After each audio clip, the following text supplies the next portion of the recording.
Bonjour à tous et à toutes. Je m'appelle Gabriel Larue et je suis chargé de projet et développement au Centre d'écologie urbaine de Montréal. Aujourd'hui, je me trouve dans mon humble demeure en cette journée caniculaire dans le cadre de nos capsules informatives sur les b.a.-ba d'un projet citoyen. Ces courts vidéos-là, en fait, s'inscrivent dans le cadre du programme Projet participatif citoyen de l'arrondissement de Rosemont-la-Petite-Patrie et visent à couvrir différents aspects d'une initiative portée par des citoyens. Plus spécifiquement, aujourd'hui, je vais m'entretenir avec Marie-Michèle Tremblay de l'arrondissement de Rosemont-la-Petite-Patrie sur le sujet de la communication et plus largement, plus spécifiquement en fait, des réseaux sociaux, des médias sociaux. Alors bonjour Marie-Michèle. Allô Gabriel, je m'appelle Marie-Michèle Tremblay, je travaille dans l'équipe des communications à l'arrondissement de Rosemont-la-Petite-Patrie, comme tu l'as dit. Puis moi, mon travail, en fait, c'est de créer du contenu pour animer nos médias sociaux. Puis aujourd'hui, ça va me faire plaisir de vous donner 5 trucs pour gérer et animer efficacement les médias sociaux de vos milieux de vie. Merci. Je commencerai avec une première question, en tout cas un premier thème que je te lance, qui nous est revenu à moult reprises. Marie-Michèle, quelle est la différence entre un groupe fermé, public, ouvert, privé et une page sur Facebook? Ouais, en fait, moi je vois trois trucs différents. La première chose, c'est le groupe fermé. C'est un peu, si on veut faire une comparaison, là, c'est comme si les citoyens feraient une rencontre d'équipe privée. Personne ne peut entendre qu'est-ce qui se dit là-dedans. Fait que ça, c'est un groupe fermé. Parfois même, pour rentrer dans un groupe fermé, il faut répondre à des questions, puis après ça, on est accepté dans le groupe. Seuls les membres du groupe peuvent voir les autres membres, puis les publications. Alors, en termes de transparence, on n'est pas là. C'est vraiment un groupe fermé. Deuxième chose, le groupe public. Alors, public, ouvert, c'est la même chose. Le groupe public, tout le monde peut voir les autres membres qui font partie de ce groupe-là et tout le monde peut voir les publications. Alors, on n'a pas besoin d'être membre pour voir qu'est-ce qui s'échange là-dedans.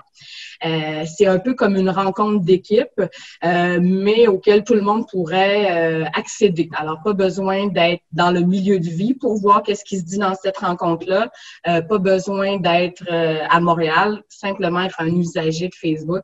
Alors, un groupe public, c'est ça. Un groupe, c'est plus pour échanger, plus au niveau de la poutine interne. C'est plus pour le côté pratique.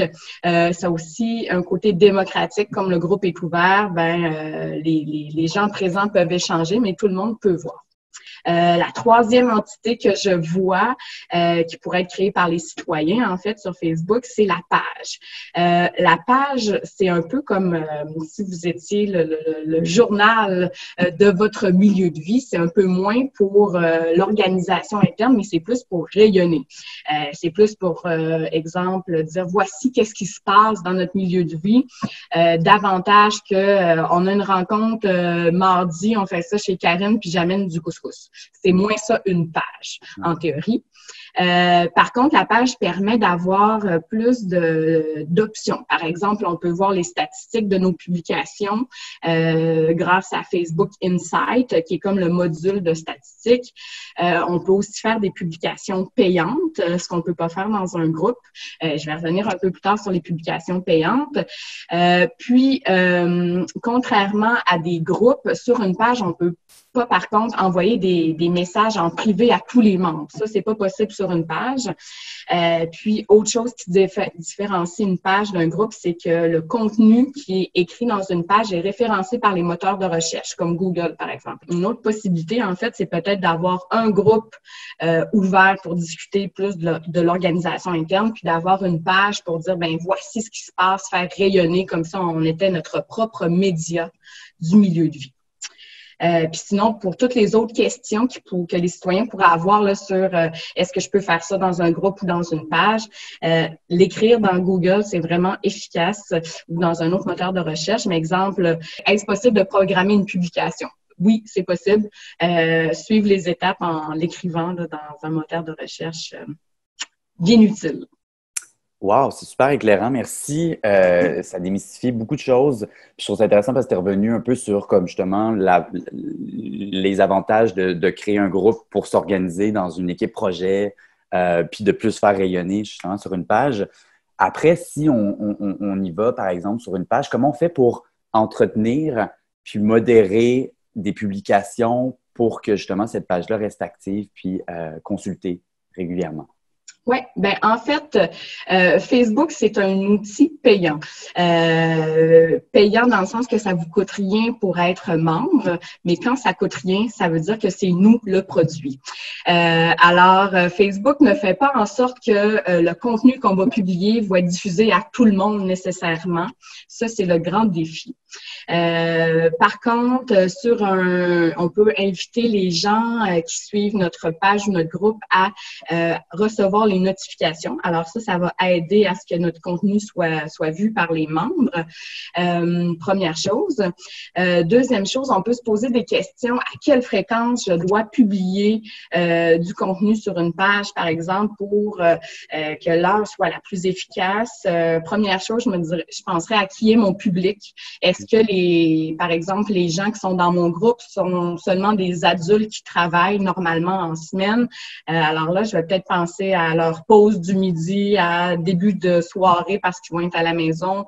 Les enfants sont couchés. Alors, pensez à qui est notre public et à quel moment ils se connectent. Alors ça serait la première chose. En termes de rythme, est-ce que je publie une fois par mois ou 5 fois par jour? Alors là, la réponse, c'est comme pas assez. Faut penser que les gens à qui on parle reçoivent en moyenne 300 messages leur sont destinés à chaque fois qu'ils vont sur Facebook. Alors, il y a beaucoup de gens qui veulent les rejoindre, leurs amis, leur famille, les annonceurs et aussi le milieu de vie. Alors, le mot-clé, c'est la pertinence du message. Faut que ça soit pertinent. Qu'est-ce qui est suggéré, en fait, c'est de publier maximum 1 à 2 fois par jour. Puis encore là, distancer nos publications. Je ne ferai pas 2 publications dans la même demi-heure parce que je voulais cocher ça sur ma to-do list, faire mes 2 publications. J'irais peut-être plus par une sur l'heure du midi, une en début de soirée, si vraiment j'ai 2 messages à dire dans la même journée. Puis sinon, en termes, si on veut le voir dans une semaine, là, je dirais un maximum de 5 à 8 publications par semaine. Ça pourrait être bien en masse. Et encore là, on garde en tête la pertinence pour l'usager de voir ce contenu-là. Un autre défi, c'est de créer du contenu engageant pour que les gens, justement, plus les publications sont vues, aimées, commentées par d'autres, plus est la portée de ces publications-là. Alors, peut-être analyser qu'est-ce qui fonctionne bien dans votre milieu de vie. Est-ce que c'est plus des sondages? Est-ce que c'est des belles photos? Est-ce que c'est des questions? Il faut vraiment essayer de voir qu'est-ce que les gens à qui on s'adresse veulent voir. Une autre façon pour s'assurer d'être vu, que nos publications soient vues, ça peut aussi être de taguer des personnes dans le groupe ou dans la page. Exemple, si je veux que Cindy puis Coralie répondent à ma publication parce que je veux leur avis, on peut les taguer dans la publication. Ça va leur envoyer une notification. Puis encore là, on a plus de chances que les échanges soient intéressants. Pour taguer quelqu'un, il y en a... Peut-être que certains ne savent pas, mais on fait le fameux A commercial, puis on commence à écrire le nom de la personne. Alors, des fois, c'est plus facile sur un ordinateur portable que sur un mobile. Alors, je vous lance le truc. Puis une bonne pratique, d'ailleurs, ça serait de se dire, j'ai peut-être des amis qui habitent dans mon milieu de vie qui sont pas engagés dans la démarche des projets participatifs citoyens. Je devrais les inviter, puis ça risque de susciter des échanges. Alors, ça peut être une bonne suggestion. Sinon, le choix de la plateforme pour entretenir efficacement nos milieux de vie. Au Québec, 70% des adultes utilisent Facebook. C'est quand même énorme. Alors, c'est certain que c'est comme un média social de choix. Sinon, il y a aussi l'Instagram qui est quand même bien utilisé par une tranche d'âge qui est un peu plus jeune.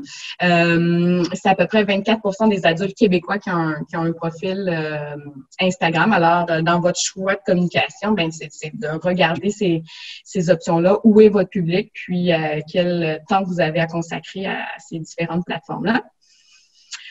Puis, une autre un autre bon truc que je pourrais vous suggérer pour bien entretenir vos médias sociaux, ben ça serait de valoriser la communauté en ligne, comme vous le faites sûrement en termes de mobilisation, quand vous êtes sur le terrain.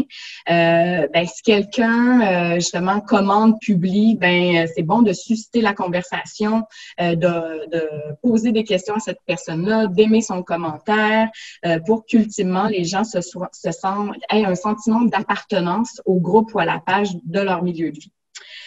Puis, dernier truc en termes de bonnes pratiques, ça pourrait être aussi de taguer l'arrondissement pour faire rayonner les actions dans un milieu de vie, d'en faire part au CEM pour que, ultimement, l'arrondissement, on pourrait même faire rayonner sur notre page Facebook, par exemple, l'initiative d'un milieu de vie. Alors, ça pourrait apporter encore plus d'abonnés au groupe ou à la page du milieu de vie en question. Tu l'as un peu abordé, tantôt tu disais de peut-être d'insérer des sondages. Aurais-tu des conseils justement de publication en termes de contenu, de fonctionnalités sur Facebook, par exemple? Oui, ben absolument. Ben en fait, faut se voir comme un peu notre propre média de son milieu de vie. Alors, il faut intéresser les gens, il faut diversifier son contenu, puis il faut analyser qu'est-ce qui fonctionne le mieux. Quand les gens se connectent sur Facebook, souvent, c'est pour se divertir. Alors, il faut garder en tête qu'il faut faciliter la lecture et capter l'attention des gens. Alors, comme je le disais tantôt, les gens ne se connectent pas seulement pour voir ce qui se passe dans leur milieu de vie. Il y a plein d'informations qui leur sont dédiées. Alors, il faut capter leur attention. Souvent, dans le choix des images, les images sont vraiment quelque chose qui capte l'attention. Alors, je dirais que si vous publiez un message sur votre groupe ou votre page, toujours avoir un visuel le plus engageant possible. Des fois, il y en a qui vont qui vont faire une publication sans photo, sans visuel. Ben, la portée de votre publication va être vraiment moindre que si vraiment vous mettez un visuel engageant. Si vous avez différents choix de visuels entre des fois une banque d'images ou une vraie photo prise dans le milieu de vie, ben, c'est vraiment plus intéressant une photo authentique. Alors, moi, si j'étais la personne en charge des médias sociaux d'un milieu de vie, des projets participatifs citoyens, excusez-moi, ben, j'essaierais de me faire une petite banque de photos là, quand je vais au dépanneur, à l'épicerie. Je prendrais des choses chouettes pour au moins avoir une petite banque de visuels utiles.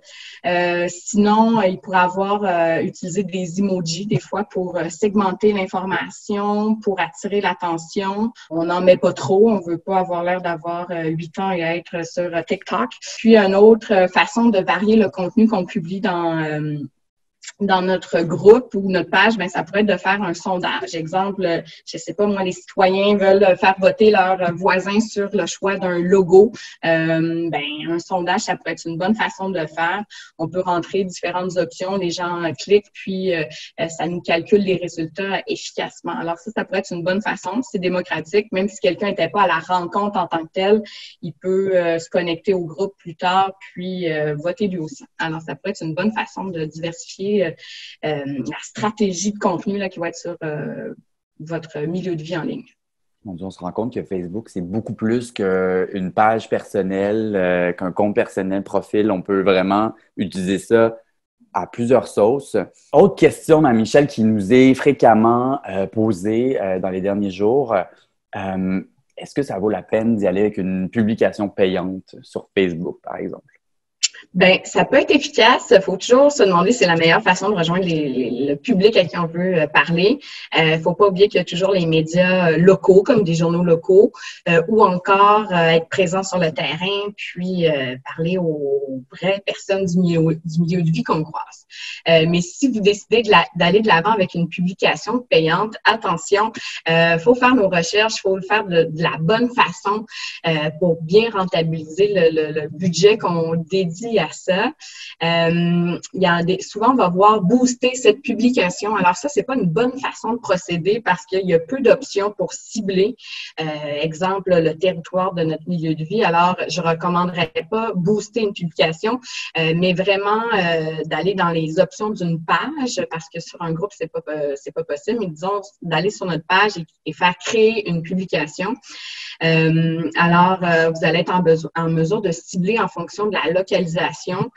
Des fois, ça peut être par code postaux ou encore avec un outil là, de vraiment déterminer l'espace que vous voulez rejoindre les gens. Encore là, vous pouvez décider si c'est les résidents, les gens qui sont de passage. Vous avez différentes options. Vous pouvez, ça fait un peu peur, c'est un peu Big Brother, mais vous pouvez aussi cibler par groupe d'âge, par sexe, par intérêt. Alors, par exemple, vous pourriez cibler les parents qui vont à l'école près de chez vous et qui ont un intérêt pour l'agriculture urbaine. Peut-être que ça donnerait 8 personnes, mais ça risque d'être assez précis. Sinon, je vous suggère aussi de sponsoriser, alors de mettre des sous sur une publication si elle est vraiment engageante. Alors, si c'est une publication plate, même si vous mettez des sous, elle va rester plate. Alors, je me dirais, bon, ben c'est quoi la chose la plus intéressante à sponsoriser? Alors, c'est celle-là que je mettrais de l'avant. Alors, le cheval qui court le plus vite là, dans tous dans nos thèmes de publication, ben c'est elle qu'il faut mettre de l'avant parce que plus les gens vont l'aimer ou la commenter, il y a encore plus de gens qui vont la voir. Puis, ben, un coup que nos publications sont faites, c'est d'analyser aussi, que ce soit payante ou pas, il faut garder en tête qu'il faut analyser les différents indices de performance. Est-ce que, justement, notre publication a été vue? Est-ce qu'elle a été aimée, commentée? Est-ce que les gens ont cliqué sur je sais pas moi, il y avait un lien? Alors, c'est les différentes choses à faire, là, qu'on publie, qu'on fasse une publication payante ou non, ben, de toujours garder en tête qu'on peut analyser les données pour essayer de recréer les meilleures pratiques qui vont rejoindre votre public.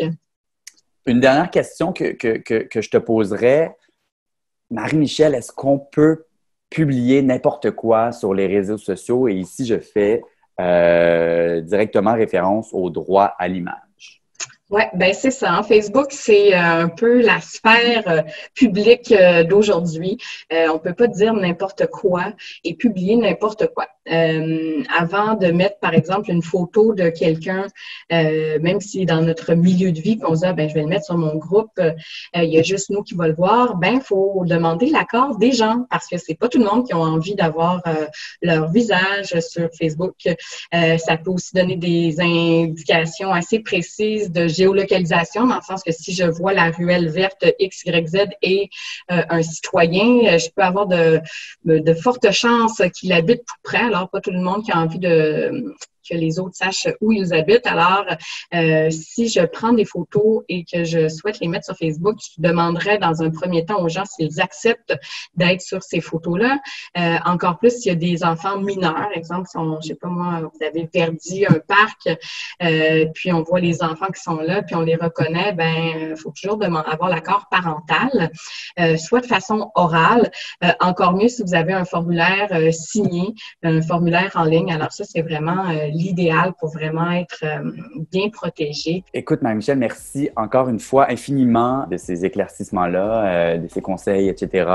C'est super bien dit. C'est un élément central, fondamental à une initiative citoyenne pour la faire rayonner, Facebook, mais de garder en tête que c'est un élément parmi tant d'autres pour en apprendre davantage sur d'autres conseils ou d'autres b.a.-ba ou fondements d'un projet ou d'une initiative citoyenne, de ne pas hésiter à aller consulter nos autres capsules informatives qui sont disponibles sur Internet, sur Réalisons Montréal. Sur ce, je te dis à très bientôt, Marie-Michel. Encore merci et à la prochaine.